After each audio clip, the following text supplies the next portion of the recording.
Yo, samahan niyo ako sa pag-install ng Cardo intercom sa ating Arai RX7X. Madugo to. Kasi tinry ko na siyang kalikutin kanina. Medyo mahirap tanggalin yung mga foams niya. Napakahigpit. Saka una pa lang ginawa ko, tinanggal ko muna yung visor para hindi magasgasan. Baka kasi during the course ng pagbubuting-ting natin ay di natin maiwasan yung mga scratches, kaya tinanggal ko muna siya.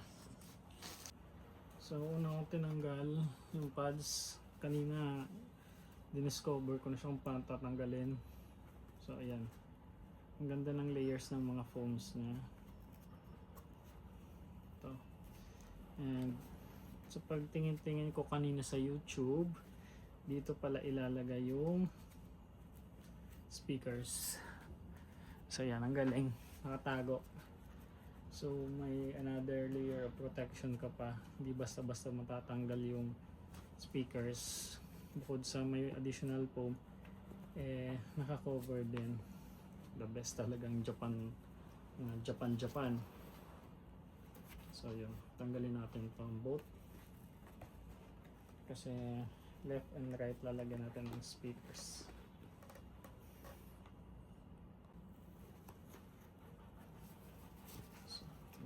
Tanggal na natin left and right. Good luck sa pagkabit mamaya.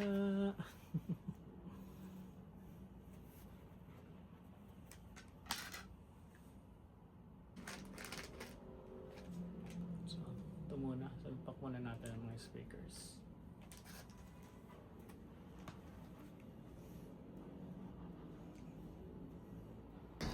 Nga pala sa mga hindi nakakaalam, ang ginagamit na speakers ng Cardo ay JBL, kaya quality sounds ang outcome neto.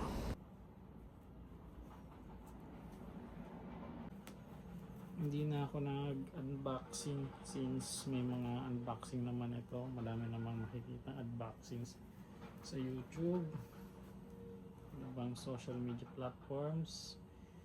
And at the same time, nagmamadali ako dahil may lakad pa ako mamaya.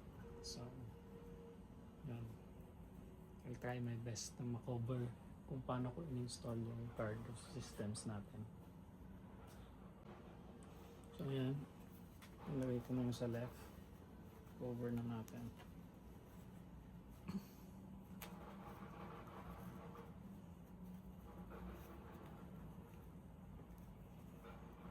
Ang ganda ng paddings na